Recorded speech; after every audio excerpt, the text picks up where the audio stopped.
ગુજરાત સરકાર મિલેટ્સ વર્ષ ઉજવે છે અને ખેતીવાડી ખાતું એનું આખું આયોજન કરતું હોય છે અને મિલેટ્સ જાડા ધાન્ય ખેડૂતોને પ્રોત્સાહિત ભાવ મળે અને લોકોની તંદુરસ્તી જાડા ધાન્ય ખાવાથી થાય એના માટેનો એક આ પ્રયાસ છે.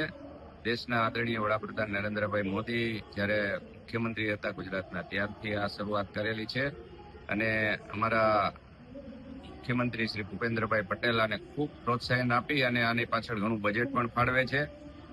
ને કૃષિ મંત્રી શ્રી જીતુભાઈ વાઘાણી પણ આજે અમારી સાથે આ મિલેટ્સમાં લાઈવ જોડાવાના છે અને આખા ગુજરાતમાં જિલ્લા અને મુખ્ય શહેરોમાં મહાનગરોમાં મિલેટ્સના આવા મેળા યોજી અને લોકોને આની જાણકારી આપવી અને લોકો સુધી આ વાત પહોંચાડવી અને લોકો આનો વધુ ઉપયોગ કરે એવો આજનો અમારો ઉદ્દેશ છે. એટલે હું પણ આજે રાજકોટની જનતાને કહું છું કે મિલેટ્સ વર્ષ ઉજવી રહ્યા છે ત્યારે આપ પણ આમાં આવા મેળાની મુલાકાત લ્યો અને વધુ લોકો આમાં સહભાગી થાય એવી હું રાજકોટની પ્રજાને વિનંતી કરું છું. લોકોને ખેડૂતોને એમાં શું ફાયદો વધુ?